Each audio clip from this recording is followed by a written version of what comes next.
You're listening to Conversation Balloons, interviews with experts and friends about how the generations can help each other thrive. I'm your host, Leah Farish. Check out this episode.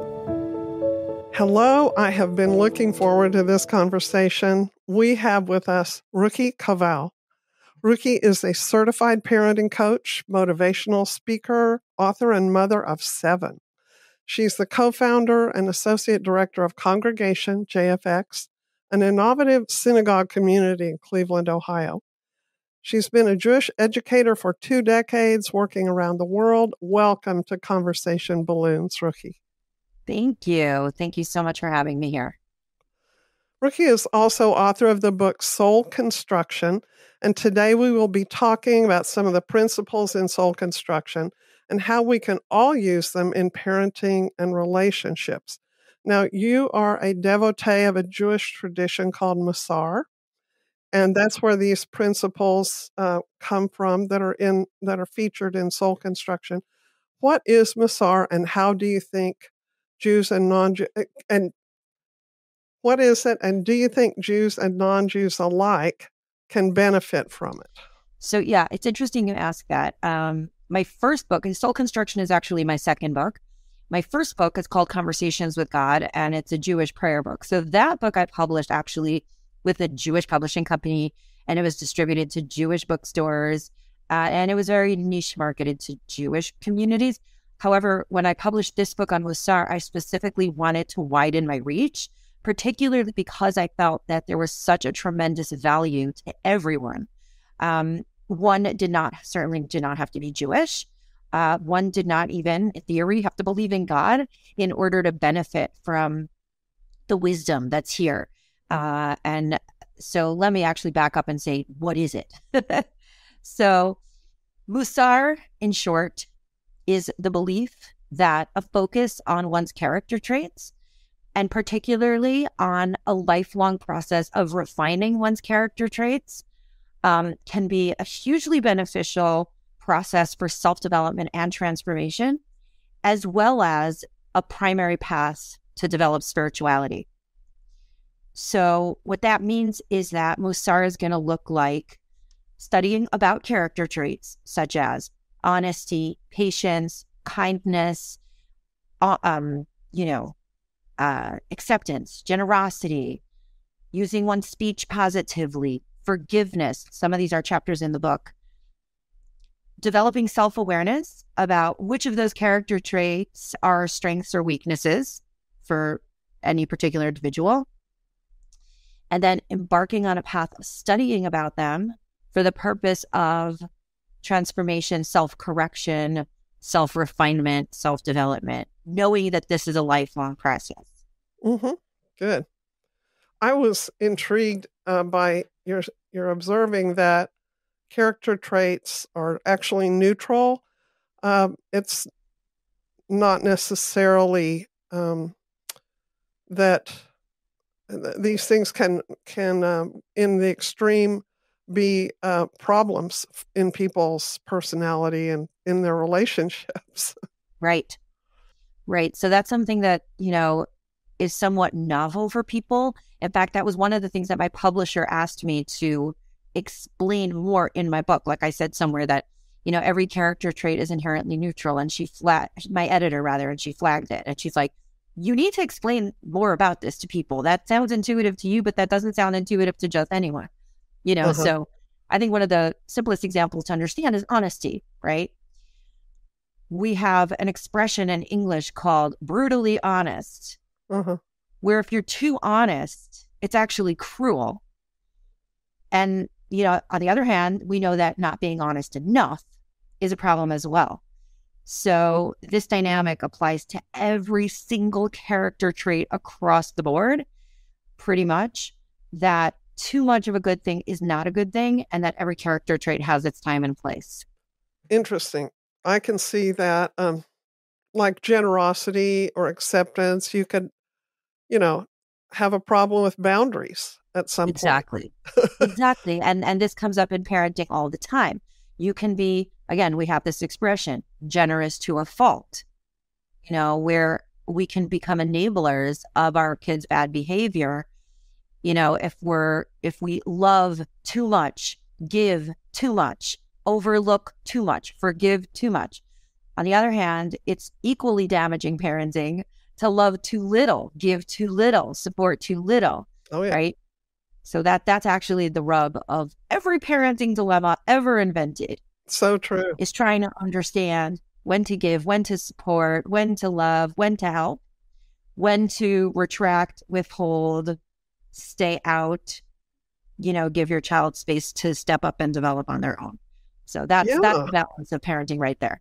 And in cultivating their character to identify when they are more extreme or developed in some aspect than the parent is, to discern that that's still okay. That's still within bounds. It's just not where I live. But that unique child maybe, tends to be more this way, and you want to Yeah. honor their tendencies. Right. And just like self-awareness is the first step toward any Mussar work on oneself, so too, really getting to know your child, awareness of that particular child. And when I say child, I mean raising young kids and I mean parenting adult kids, right? Is really getting to know who that person is and isn't and what their strengths and weaknesses are. And they may be very different from mine, but I cannot approach that relationship from a place of integrity if I'm not willing to really understand who is this child in front of me. That may not be the child I thought I had. That may not be the child I hoped to have, but that's sort of peripheral to the point. So there's self-awareness in terms of developing my own character. And then there's awareness of who is this child in front of me in order to understand what are their unique strengths and weaknesses. And therefore, what might be enabling for one child might be a necessary support for a different child. Mm-hmm. And they change. And something that works or something that they need fluffed out in their character when they're in 5th grade, when they're 16, may be a completely different expression of them. Yes. Yeah, it's hard. And it must be hard as a mother of 7 to know what are your consistent threads that all of your children, that's your goal for all of them equally, and which are unique to that child. Yeah. So the interesting thing about parenting that I've come to learn is that I cannot have goals for my child. I can only have goals for myself. And that's why acceptance is one of the chapters in my book, because it's one of the hardest lessons I've learned as a parent. That my goal as a parent is to support my child, to accept my child for who they are, to role model the positive, character traits that I believe in, and then to make space for the development of the child in front of me. Yeah, let's talk a little bit more about the acceptance chapter. I loved that. And you talk about how radical acceptance is an attitude in releasing pointless control. I love that. Yeah. And the controlling parent, when that's one of our extremes, that's going to be really challenged, isn't it, in parenting? Yeah. So we're developing our own character and we're developing a child's character whenever we're parenting, aren't we? We are. And part of this belief for me, from a faith perspective, because I grew up as a religious Jew and, I studied in a Jewish day school from the time I was, in preschool. And Mussar, or this focus on character traits, was very much a part of our curriculum.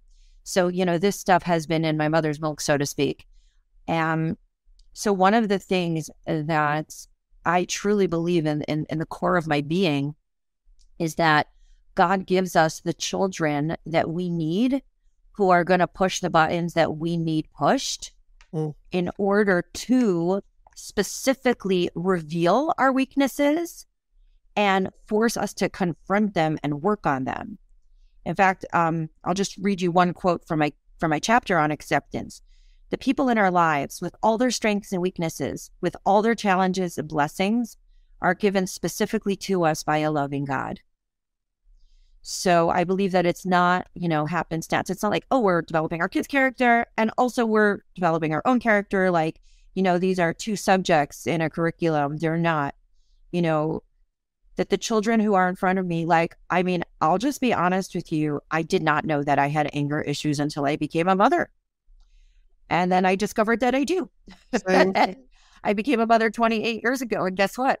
I still have anger issues. Oh my gosh. Apparently I'm going to be working on this for the rest of my life. Mm-hmm. But parenting has forced me to take a good, hard, uncomfortable look at that. Mm-hmm. Yeah. It can be a very humbling process to parent a child. Right. And another way these two avenues are interconnected is that if I'm trying to develop my child's character, I have to then say, wait, am I role modeling this behavior? Mm-hmm. Well, what am I going to do? Do as I say, not as I do. And I find in my coaching and my teaching, a lot of parents struggle with this. They don't want their kids to use certain words, but they use them. They don't want their kids to be lazy, but they are.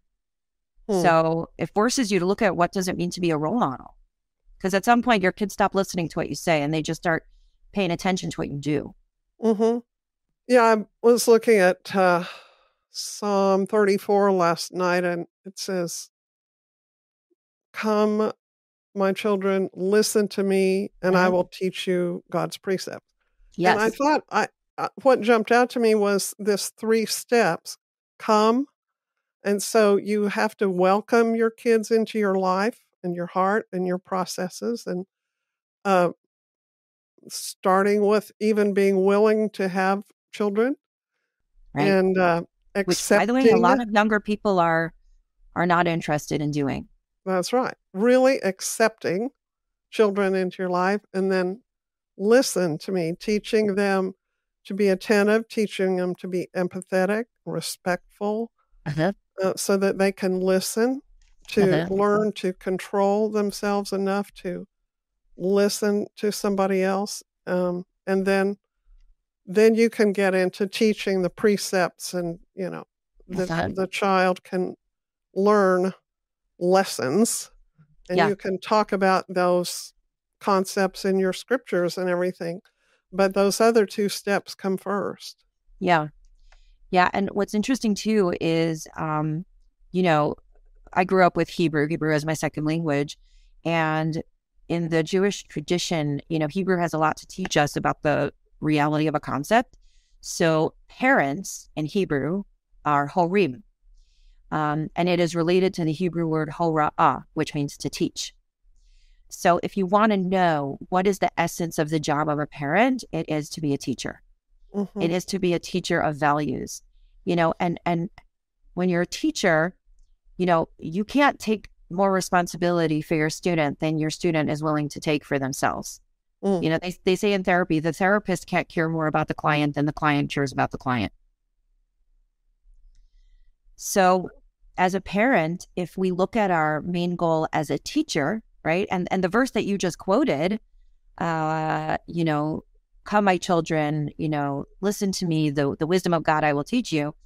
There's that word, I will teach you. In Hebrew, it's alamedchem, right? I'm not taking responsibility for the result.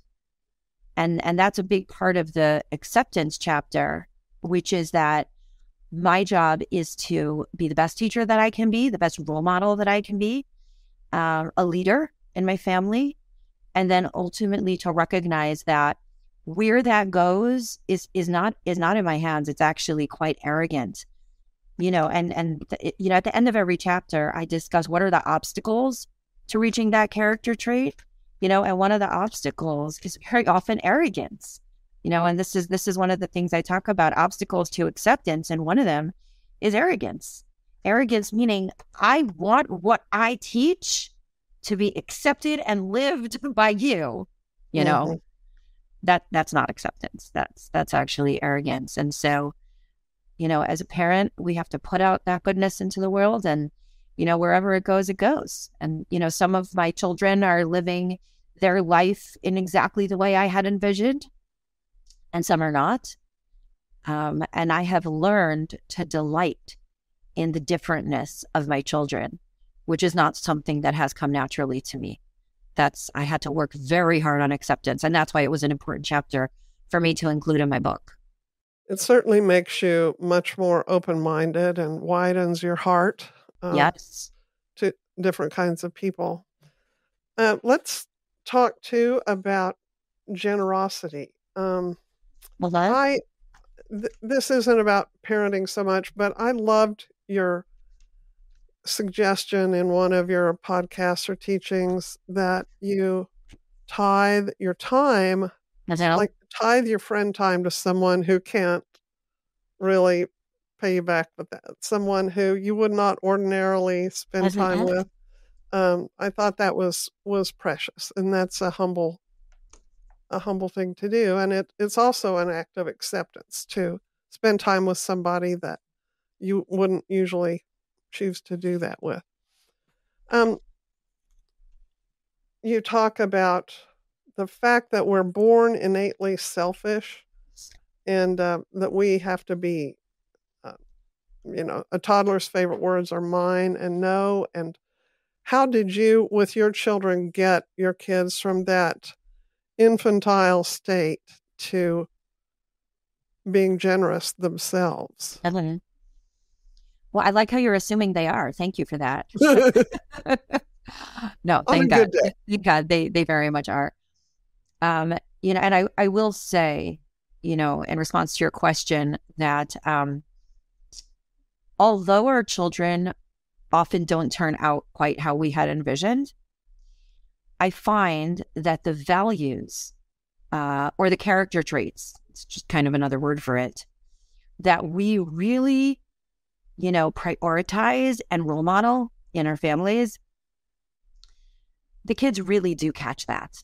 They really do. It not 100% of the time, but by and large, overwhelmingly, most of the time. So even though, I feel like some of the externals are not going to be the same, or the window dressing is not going to be the same, or, I wanted you to be a lawyer and now you're an actor, or, I wanted you to be religious and you're not, or I wanted you to settle down and you're traveling around Thailand. Some of the external, trappings of our kids' lives might not be what we had hoped.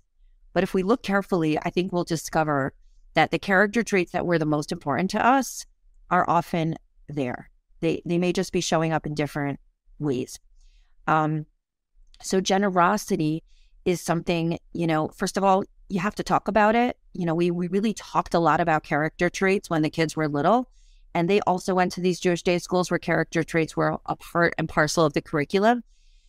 So using the words like values, character traits, honesty, generosity, kindness, every Friday night we have a Shabbat dinner and we talk about, ideas from Judaism and values, and we tell stories about people who embody these character traits. So that's one huge piece of it, is the talking about it, the spending the time. I feel like your kids really see what you find exciting. If you find it exciting that somebody won the lottery, they're going to understand that money is very important to you. Mm-hmm. But if you find it exciting that somebody did an act of kindness, then that's what they're going to know is important to you, right? Mm-hmm. And we can only pretend so much because kids are psychic, and eventually they pick up on it. The second piece to that is like what I said before, they're really watching what you do, So if you're at a family gathering and you make sure that the elderly member of the family gets served before everybody else, in a quiet way, you're not making a big announcement. Hey kids, watch me taking care of grandpa, they will, that is like inexpressibly powerful for them to see. Wow, my parents don't just talk about generosity, they do generosity. Generosity is a part of their being. That has such a powerful impact on shaping their character, which is actually the subtitle of my book, Shape Your Character. And, kids just don't forget stuff like that. Oh, yeah. You talk about another way that you shape them. And you mentioned this 13th century Jewish text, Sefer HaChinuch. Is that how I say it? A Yes. person is acted upon by his actions. And Mhm. what do you mean? What does this text mean in the Okay. context of generosity? Yeah. So you are acted upon by your actions, which means this. There are two ways to grow. A person can grow from the inside out or the outside in. Here's what growing from the inside out looks like. I don't really feel like doing the right thing. So I'm going to work on my feelings. I'm going to work on myself to really feel the pain of the other person or feel the desire. How would I want to be treated if I were in that situation? So I work on my inner reality first, and then my inner reality propels my external behaviors. That's growing from the inside out. That's great. That's a very positive, legitimate way to grow. The only problem with it is that sometimes it just doesn't happen. Our inner realities don't get there, don't ever get there, right? And then we're like, oh, I'm just not feeling it. Like, I don't feel like being nice to that person. Right. So Mussar comes and tells us that's not the only way to grow. Here's another really powerful way to grow from the outside in. And that's the teaching you just quoted, which is that you are acted upon by your actions. What's interesting about this teaching, which I'll explain more in a second, is that neuroscience, I mean, that text was written, like 700 years ago, more, right? That neuroscience has since corroborated this from a biological standpoint, which is that what if you didn't feel like acting nice, but you acted nice anyway, in contradiction to your inner reality, which some people would say is hypocrisy. I don't believe that that's hypocrisy. Hypocrisy is when you preach something and do something else, not when you feel something and do something else, right? A lot of us don't feel like going to work, but we go to work. We don't feel like paying taxes, but we pay our taxes. Okay, that's okay. I mean, that's actually recommended, right? So let's say, I'll give you an example. I was at a social gathering and I saw somebody there who had written a somewhat negative review about something I had written. And I said to myself, you know what? I'm going to specifically go over and greet that person warmly, specifically because I don't feel like it. And I want to develop my character trait of generosity. So I overcame my inner reality. I only expressed my outer reality. I went over to them, gave them a big smile and said, hey, how are you guys? It's so nice to see you. What happens is that you are acted upon by your actions. Your external behaviors start to shape your inner reality. As I said it to them, I realized I am happy to see them. It's true that I'm not happy about what they wrote, but there's actually more to them than that. I love and that. So I became affected by my outer reality, right? And neuroscience has since come up with this concept of neuroplasticity, that when you behave in a certain way, you alter your brain. So this is kind of powerful that, hundreds of years ago, this rabbi said, act in a certain refined way externally, not because you're being a fake. They say, fake it till you make it. Here's a quote I like better. Fake it until you awake it. Oh, I like that. Right? It's in you. It's just dormant. And when you fake it, you awaken the inside of you. That's like, yeah, that's really the person I wanted to be.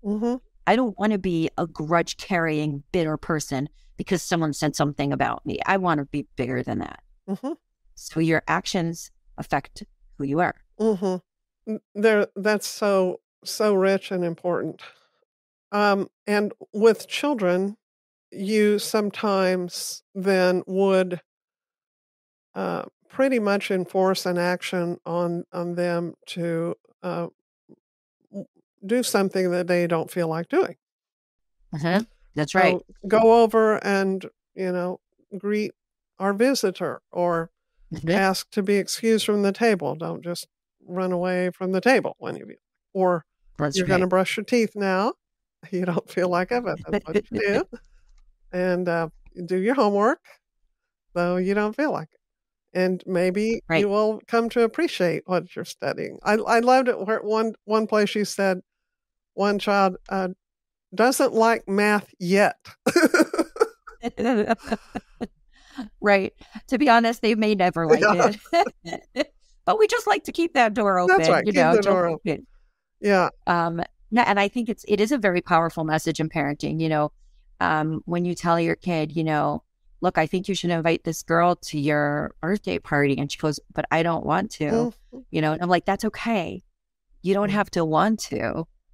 I think sometimes as parents, we feel like it's our job to make them want to. How could you not want to? Would you want to be the girl left You're out? a bad person for not wanting to. Yeah. And like, I think this is actually so freeing. You can bypass the inner reality and just say, that's okay. You don't have to want to, right? But we do the right thing anyway, even though we don't want to. And then so often when we do the right thing, we're like, you know what? I'm just so glad I did that. Yeah. Because somewhere where I couldn't access, I actually did want to. Mm-hmm. I just didn't reach that piece of me. Aren't you cultivating their conscience when you do some of that? Yeah, very much so. You talk in, I think I've listened to so many of your teachings and all the different ways I can access your ideas. Oh, thank you. You probably know a lot more about me than I realized. Well, I have enjoyed it. I don't usually prepare this much for an interview, but I listen day and night to like, Thank weekly you. wisdom, the teaching. I'm very honored. Yeah, and the teaching on Proverbs. I love it. At Yeah. one point, you talked about the importance of saying you're sorry, and I think in a separate lesson you were talking about when should you require that your child apologize, even when they are not sorry, they don't feel like it. Is that Yeah. unhealthy or is it not? And it seems that this is a kind of thing where the actions can act on the child. Yes. Talk Yes. about that a little bit. Exactly. The requiring the apology. Yeah. So I was just double checking my chapter on forgiveness because I didn't remember if I had mentioned it in the book. I don't think so. But as a young parent, it was like a big topic of debate, which is you make your child say they're sorry if they're not. On the one hand, there's the value of honesty. You don't want to teach your child to lie. You also don't want to teach them to deny, how they feel. But by the same token, there are certain things that you say to lubricate the glue of social interactions. And also, as a teacher, if my primary role as a parent is teacher, then it's my job to teach my kids good practices and to develop good habits, right? And, the example I used, which is something you mentioned just now, which is oral hygiene, right? I want my kids to brush their teeth. I want them to take care of their physical bodies, even if they couldn't care less about their teeth. But I know that they should care about their teeth and that one day they will care about their teeth. And therefore, it's my job as a parent to teach good habits. If I, as a parent, don't teach them good habits of taking care of their body, then I have been remiss in my role as teacher. So too, for soul care, it's not just my job to teach my child to take care of their physical selves. It's also my job to teach my child how to take care of their spiritual selves, of their emotional selves. So part of that is teaching that it is a good habit to get into that when you hurt someone, whether purposefully or inadvertently, you apologize, right? Now, even if you don't feel like it, it is sometimes the right thing to do to apologize. Not every time, mind you, but there's time for nuance later, and one of the common responses I used to get when my kids were little, I would make them say they're sorry, right? So they would either say, but I'm not sorry, right? In which case my response was, I can understand that, but you should be sorry because you hurt someone. And so the right thing is to apologize. Or they might say, I don't even know what I did. To which I would respond, that's an important conversation to have. You don't know what you did to hurt somebody, but they're hurt. It's your job to seek them out and find out. Okay. Number 3, they might say, but they also need to say they're sorry. This was a common response I used to get, right? Which my response was, that may be true, and we will deal with that. Right now, we're talking about you. Because I find that this is also something that persists until adulthood. where somebody will not reconcile because the other person has also wronged them. Those two things are actually separable. My culpability and another person's culpability do not have to be enmeshed. I can apologize for my role, for my share, You said somewhere that you should be the first to go and try to reconcile when there's conflict. Yes, and this is a teaching from the Jewish text, Ethics of the Fathers, which is that a person should always be the first to seek peace. And this is something that I mentioned in my book on forgiveness, that I was teaching to a class, and I gave them some homework to think of a situation or relationship where they're in a sort of standoff with somebody, and could they be the first to reach out and seek peace? And after I assigned the homework, I realized that I also have some homework to do, because there was a situation that I had absolutely blown up at somebody, which is not my way. And I felt that this person had very much wronged a child of mine. And the last thing in the world I felt like doing was being the first to reconcile. Absolutely the last thing in the world. And I did. I did my homework. And I reached out to that person. I sent them an email. And to this day, I am so grateful that I did, for various reasons. So I think this goes back to what we've been saying all along, which is that when you make yourself do the right thing, you rarely regret it. Mm-hmm. Yeah. My husband has shared an idea that something he tells himself that I think is very generous and beautiful, and I've started doing it. And that's when if someone does something that hurts me or lets me down or I disapprove of, to say to myself, I'm sure she has her reasons. Yeah. That's a generous thing to do. That's an extremely generous thing to do. And that's why in my chapter on generosity, we established right away that, most of the time when people talk about generosity, they're talking about monetarily, being generous, being generous with your funds and your finances. But actually being emotionally generous can be far more difficult, and the truth is, I have these 8 chapters laid out, but the truth is, that every character trait is intertwined with every other character trait, right? Yeah, you could say that thought is acceptance too. Correct. To say they have the Generosity is intertwined with acceptance, which is intertwined with forgiveness, which is intertwined with favorable judgment and knowing when to remain silent, and all of it. Mm-hmm. There is one other thing I want to mention about kind of making your kids apologize, which is that sometimes the kids will say, "But I didn't mean it." I didn't mean it. It was by accident. And I think that this is very hard to understand emotionally, but it's very easy to understand physically. So I would say to the kids, like, if you're walking down the street and you accidentally bump into someone or step on their toe, do you think that you should say you're sorry? And they say yes. And I say, but you didn't mean it. You didn't mean to hurt them. And they're like, right, but it hurt them anyway. Right. Mm-hmm. And that's pretty easy to understand when we hurt somebody's body. Somehow it gets very complicated when we hurt their emotional reality. Well, I didn't mean to hurt them. They just got hurt. Right. But you stepped on their soul and it hurt. Right. So we can apologize for their pain. Even if we feel like I didn't do anything wrong, I was just walking down the street, but you hurt them inadvertently. Right. I didn't mean to hurt them. I didn't even know that was a sensitive area. Right. But you did. So you can apologize anyway. And again, I think it's freeing, to acknowledge that just because I didn't have evil intent, that doesn't mean I didn't accidentally hurt someone. That doesn't make me a bad person. It just makes me a human person. Let's look at silence. You mentioned that, and I loved that chapter. And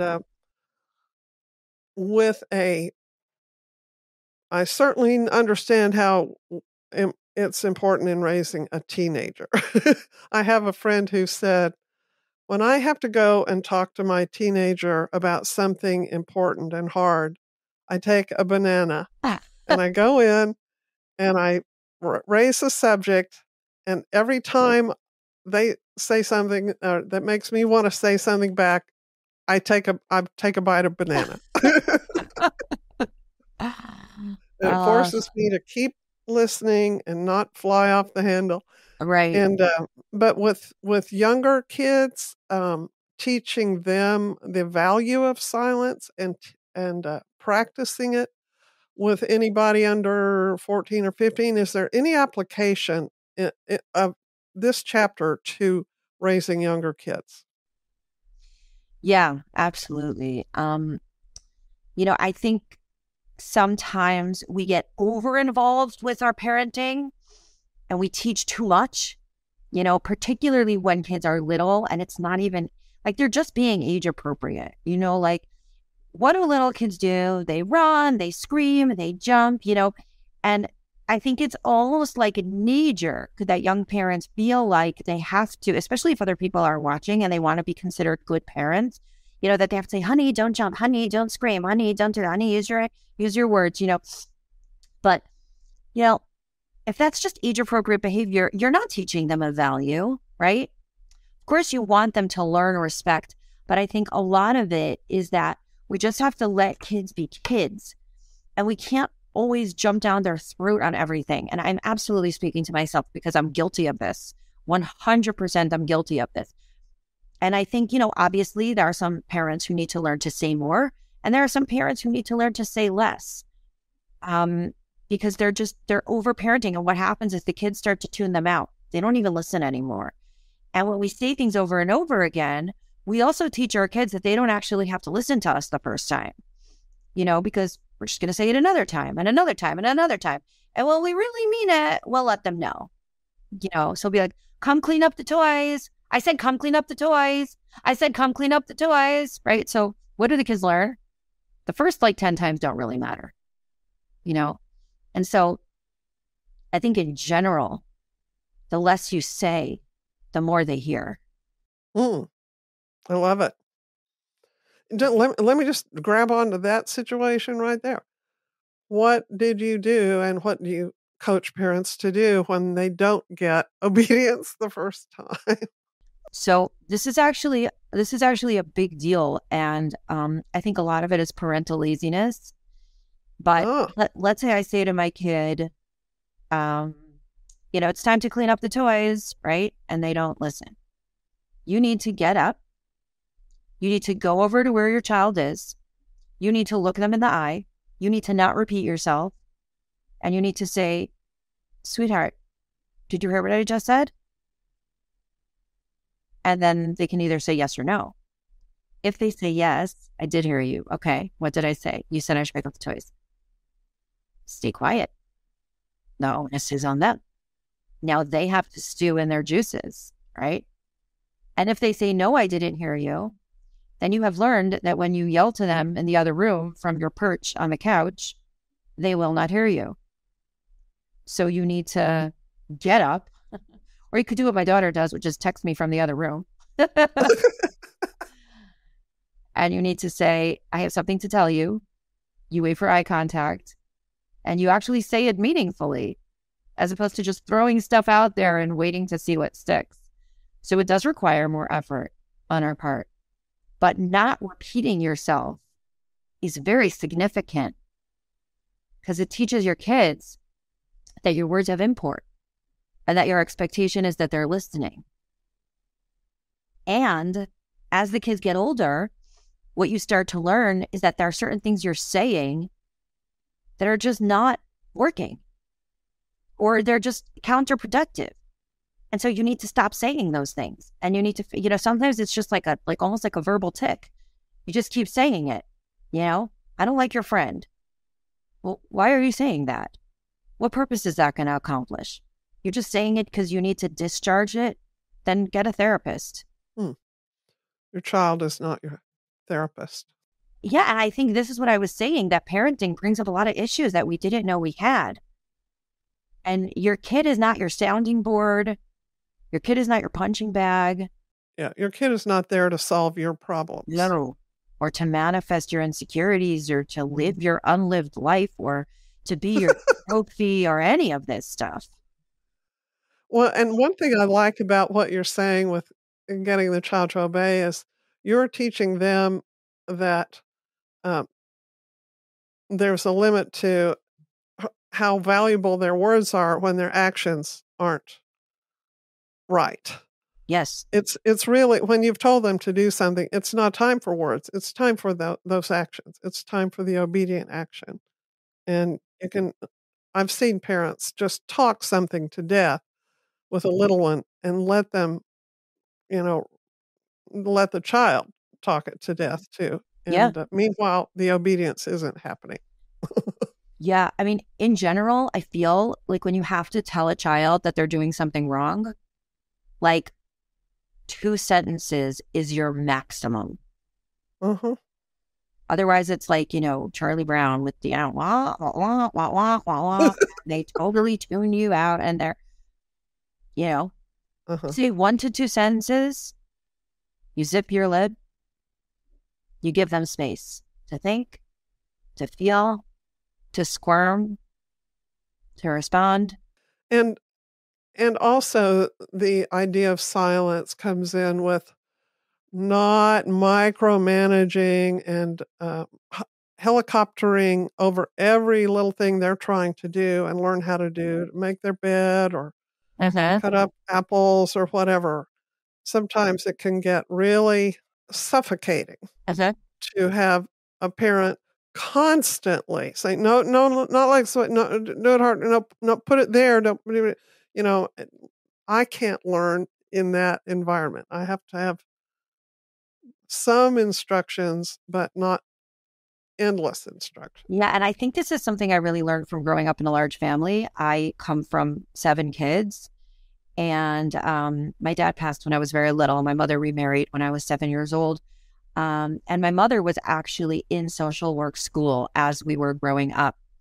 And so she was really very avant-garde in her parenting, very, emotionally responsive. And, she was like learning all these techniques in the 80s, which was like the new parenting style, So we used to appreciate hearing everything she was learning. And, she raised us like very, I don't want to use the word democratically, but definitely not authoritarian. Where many of my peers grew up in authoritarian households. Like, I'm the mother, that's why, and you have to listen to me. I was not raised that way. I like if my mother had jobs for us to do, she would give me choices. Like, would you rather give the baby a bath? Would you rather go grocery shopping? Would you rather straighten up the living room?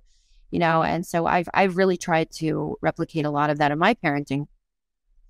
But one of the things I've seen from growing up in a large family, which I actually think is very healthy, is that there's a certain amount of benign neglect that takes place just because it has to.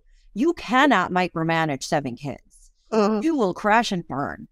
So there is something good to the fact that, you're not being scrutinized all the time.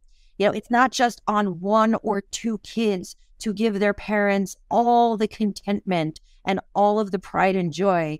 That's a lot of pressure on kids. And I feel like nowadays kids are expected to excel at everything, academics and social life and volunteering and sports and hobbies. There's like no end, So, as we're raising our kids, not that there aren't plenty of opportunities to micromanage, because trust me, there are. But to some degree, when you're trying to look out for 7 kids, and 2 of our kids are thank God married and have moved on and created their own lives, but it's harder to micromanage a large family, But I will give you kind of a humorous example. So last night at dinner, we were all, eating together, and one of my adult kids had joined us for dinner, and we had corn on the cob. So this child was putting butter on her corn. And as I was watching him eat, I was thinking to myself, well, that's a lot of butter. And it actually occurred to me to say something because I thought it was an unhealthy and ridiculous amount of butter. And I said to myself, Ruchi Koval, this kid is 22 years old. Really? You're going to make a comment about the butter? Why? Why? Because guess what? You can think it and not say it. Wow, how novel is that? But as I'm sitting there, practicing my character trait of silence, I just knew that somebody else was going to say what I was thinking. And lo and behold, somebody did. Someone was like, wow, you're really digging that butter. And I'm sitting there watching the interaction and thinking to myself, how unnecessary was that comment? That's And great. that's like one of the main quotes in the book, in my chapter on silence, which is, and this comes from Dr. William Glasser, an author whom I really appreciate. He says, before you do something, you should ask yourself the following question. Is what I'm about to say or do going to bring us closer or further apart? So if I'm going to make that comment about the butter, which is really a purposefully silly and shallow example, right? It doesn't really matter. If I'm going to say that comment, right? Is my child going to laugh and it's going to be this funny bonding moment between us? It's like a good-natured teasing kind of thing, which is appreciated. Or are they just going to feel sort of criticized and scrutinized? Ask yourself that question before you make the comment. What's the purpose of this phrase? And not just what's my intended purpose, but what's the likely outcome? You know? So I was proud of myself that I didn't say something, but lo and behold, somebody else did. Good for you. Well, thank you. Your soul is being constructed. That's the goal, right? And I have found that with some children, like in teaching Sunday school, I've had some groups of children that it would be time to pray or consider something. And sometimes I would say, okay, let's pray. Let's start by getting our bodies really still and making a place for prayer and for the Holy Spirit. And could you be silent for just a minute, inside and out? And let's just take some time to breathe. And I'm not talking about some, bizarre thing, that we go off into weird places, but just, the Bible says, wait in silence for God only. And the silence, the spiritual silence, is always a silence before God. It's not an emptiness. It's not vacuous. There's nothing out there, but it's silence before God. No. And little kids would pick up on it. I was surprised. I think they get so bombarded with noise and static and everything coming at them all the time, that to just kind of teach them a spiritual discipline of silence is really good. And nap time, as they're growing out of naps, that sad time. Yeah. When we realize, nap time. Oh, he's 7, he doesn't need a nap. But you can still have a quiet time where you say, it would be good to just not say anything and just be quiet for a few minutes, and then be in your room and read a book or look out the window or something that doesn't involve words, or looking at your phone or whatever takes that place of noise in their hearts. Yeah. I've actually tried to implement some silent mindfulness in the mornings when I wake up, because I used to wake up and go straight into productive mode, and responding and answering and planning and lists and blah, blah, blah. And now what I do is I wake up and I give myself, the first thing I do when I wake up in the morning is I say Modani, which is a Jewish gratitude prayer just for waking up. And then just to be silent, I just sit there and I open the window, open my curtains and I look outside. And, whereas at this time of year, it's like gray and dark and icy outside, and it's, your knee-jerk reaction would be like, oh, look at the weather today, but really actively trying to use that silence to build gratitude. I have a warm, cozy house, and I get to live in a place where there are 4 seasons, and the snow actually looks really beautiful on the trees. And just, to give myself that silence before I jump into my day, it is so grounding, and it's actually been transformational. Oh, I love that. And the other thing that I find is powerful about silence is that, and I'm sure many people can relate to this, I have this really noisy, self-critical reel in my head. And particularly when I'm going to bed at night and when I'm waking up in the morning, and it's telling me about all the mistakes I made that day and all the ways I didn't measure up and all the things I forgot to do and all the things I still have to do. And so one of the things that I'm working on in my mindfulness practice is to silence that voice. That is a toxic voice. It's a damaging voice, and it's not true. It's a lying voice. So the way that I found that I can't silence the voice unless I replace it with other voices. So instead, I bring in the voice that says, I'm a good person. I try my best. It's okay to be imperfect. It's okay to be human. I'm doing good things in this world. I have many loving relationships. And that's how I silence that like monster in my head. And then, that monster goes and takes a little hiatus until next time. But that's been very powerful as well. I love that. Thank you for sharing that. I want to go to the other extreme of silence, and I asked somebody who's a parent of young kids, is there anything you would like to ask this brilliant parenting coach? I will ask her for you. And he said, he asked about tantrums. How do we handle it? Do you ever spank a child who seems to be out of control and into their own noise to the point where they're just out of control? So I really ascribe to a compassionate approach to parenting. The idea being that if a child could do better, they probably would do better. No child wants to be in the throes of a tantrum. It's a very scary place to be. And look, I've had my adult tantrums, we all have, where we lose it and we just sort of volcano it all out. And it feels scary. You're out of control. How much more so does that feel scary for a child who doesn't have the emotional knowledge or wherewithal to even make sense of what's happening to them? So what I believe is that in the moment, your job is to keep the child and other people safe and to just give them space and compassion to discharge all of that pent-up emotion. And then depending on the age or emotional maturity of the child, a conversation can happen later about what happened, and to give the child grace and compassion, but also trying to figure out, both in terms of your role as a parent and the child's role, is what can be done in the future for prevention. Once a child is in the throes of a tantrum, and the same thing is true of an adult tantrum, there's not really much that can be done to push the pause button on that tantrum. It's like an emotional seizure. It's just happening. It has to come to its own, it has to wind to its own end. But there are prevention techniques so that the child doesn't get to that place of utter hysteria that they don't know how to stop it.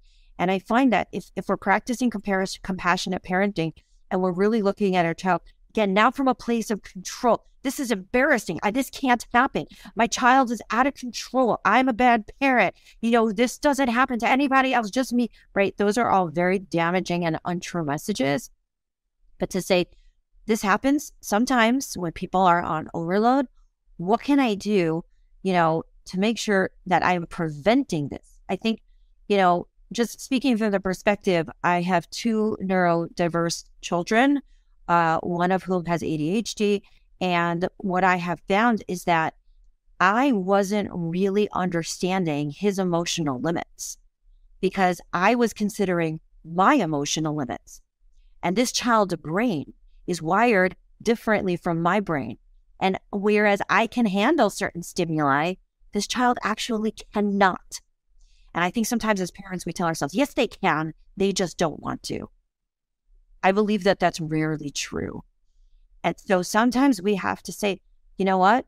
It doesn't make sense to take my child to this event, venue, store, mall, fill in the blank, because that will cause them to be on overload. And I might say to myself, but they should be able to handle that, or I need them to handle that. Well, that's you being, sorry to be so blunt, kind of selfish as a parent, because you're not taking your child's emotional realities into consideration. You're only taking your own emotional realities into consideration. And I think it's very hard for parents. There's a lot of social anxiety out there today. There's a lot of mental health challenges today. And we want our kids to be capable of certain things, but it's hard for us to admit that maybe they just aren't, and that that's okay, and it's okay to say, I'm so sorry my child couldn't attend. And you don't have to give a reason, and you don't have to give an excuse, because your biggest allegiance is to your kid, because you are the only parent they will ever have. Hopefully they have more than one parent, but you're the only mother that they, have. You're the only father that they have. And, they depend on you. And so whatever you want to tell your friends, or whatever you want to tell your relatives about why they couldn't do X, Y, and Z, whatever, that's not as important as showing up for your kid the way they need you to. Mm-hmm. That kind of takes us full circle to you're showing your acceptance of your child to other people. Yes. Yeah. Well, is there any parting word you would like to share, something you had hoped I would ask, or that is a hot tidbit for parents currently that you're finding is working well as you teach? One thing that I would say, and I feel very passionately about this, I feel that today's parents are in information overload, because there's so much information coming at you from 100 different places. And I feel like parents today feel like they should know and understand everything, and, read every book and attend every seminar and listen to every podcast. And they should listen to this one, obviously. Yes. And mine, all of yours. Obviously. Yeah. But I think sometimes, I don't know, my older kids, when they were little, they were being raised in the late 90s. And the most you had were books. There was nothing else. There were no YouTube videos. There were no podcasts, And I feel like there was a lot less pressure. And, there was no social media with people posting first day of school pictures. And my kid got into Harvard today. And now my kid is running his own tech company, blah, blah, blah. And so I feel like today's parents are really struggling with all of this. You were saying how kids have stuff bombarding them at all times. Adults do too.